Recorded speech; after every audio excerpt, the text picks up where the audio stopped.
Сәлеметсіңдер ме оқушылар? Бүгінгі сабақтың тақырыбы ғаламшар сипаты. Бүгінгі сабақта ғаламшарларды бір-бірінен ажыратып үйренесің. Қазақ тіліндегі қосымшаларды қайталайсың. Жаңа сөздерге назар аударайық. Күн жүйесі, түзу. Оқушылар, жаңа сөздерді сөздік дәптерімізге жазып алайық. Бірінші тапсырма. Сөз жұмбақты шеш. Оқушылар, ойланайық.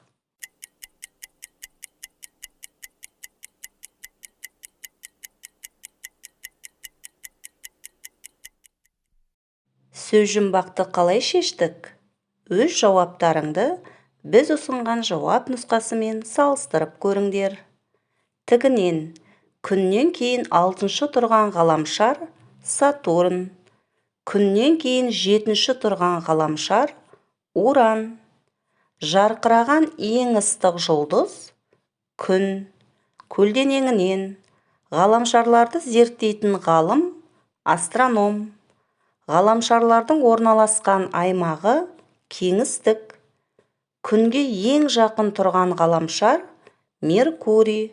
Оқушылар, сендердің де жауаптарың осындай болды деген ойдамын. Екінші тапсырма.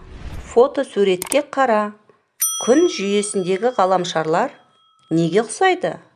Оқушылар, қуаныш пен бақыттың жауабына назар аударайық. Қуаныш. Меніңше ғаламшарлар сымға таққан моншақтар сияқты. Бақыт. Меніңше ғаламшарлар түзу сызық бойымен келе жатқан мәшине сияқты. Оқушылар, сендер қалай ойлайсыңдар? Күн жүйесіндегі ғаламшарлар неге ұқсайды? Өз ойларыңды айтыңдар. Үшінші тапсырма. Мәтінді түсініп оқы. Не туралы екенін айт. Күн жүйесінде орналасқан ғаламшарларды алыстан телескоппен бақыладым. Міне қызық. Күннің айналасында ғаламшарлар түзу сызық бойымен күнді айналады. Олар сымдағы дөңгелек моншаққа да ұқсайды. Меркурий мен шолпанды жерден бақылау өте қиын. Астрономдардың зерттеуінше ғаламшарлар туралы мынадай мәліметтер бар. Қоңырқайдың шамамен 60 серігі бар. Ол ең күрделі сақиналары бар ғаламшар. Жердің серігі Ай. Ең қызығы шолпан басқа ғаламшарларға қарсы айналады.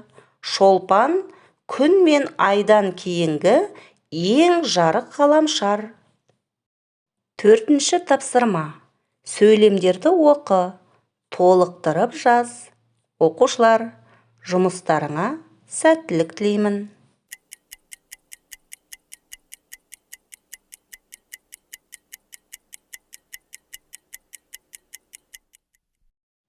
Сөйлемдерді қандай сөздермен толықтырып жаздық? Бірге тексерейік. Ғаламшарлар түзу сызық бойымен күнді айналады. Олар сымға таққан дөңгелек моншаққа да ұқсайды. Қоңырқайдың шамамен 60 серігі бар. Жердің табиғи серігі Ай. Күн жерді тәулігіне бір рет айналып шығады. Шолпан басқа ғаламшарларға қарсы айналады. Оқушылар, сендердің де толықтырған сөйлемдерің осындай болды деген ойдамын. Бесінші тапсырма. А нұсқасы. Төменде берілген сұрақтарға жауап болатын сөздерді мәтіннен теріп жаз. Оқушылар, іске сәт.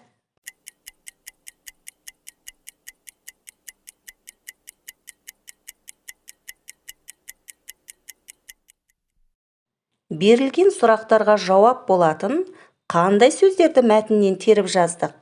Бірге тексерейік. Не? Меркурий. Ненің?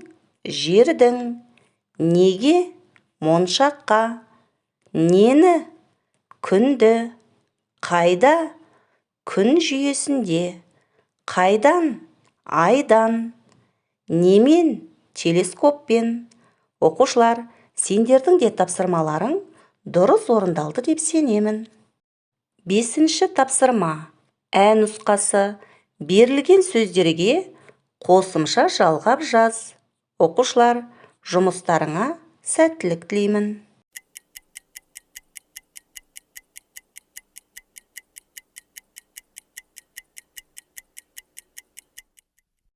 Берілген сөздерге қандай қосымшалар жалғап жаздық? Бірге тексерейік.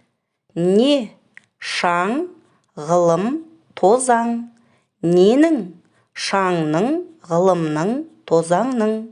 Неге, шаңға, ғылымға, тозаңға. Нені, шаңды, ғылымды, тозаңды. Неде, шаңда, ғылымда, тозаңда.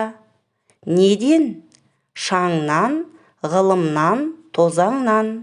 Немен, шаңмен, ғылыммен, тозаңмен. Оқушылар, сендердің де жалғаған қосымшаларың осындай болды деген ойдамын. Сонымен оқушылар, бүгінгі сабақта не үйрендік? Ғаламшарларды бір-бірінен ажыратып үйрендің. Қазақ тіліндегі қосымшаларды қайталадың. Енді бүгінгі сабағымызға бас бармақ тәсілі арқылы кері байланыс жасайық. Сендерге барлық тапсырма түсінікті болды деген ойдамын. Үйге тапсырма. 36-шы беттегі 5-ші тапсырманың ә нұсқасы. Берілген сөздерге қосымша жалғап жаз. Берілген сөздер: ғаламшар, кеңістік, телескоп. Оқушылар, сабақ аяқталды, сау болыңдар.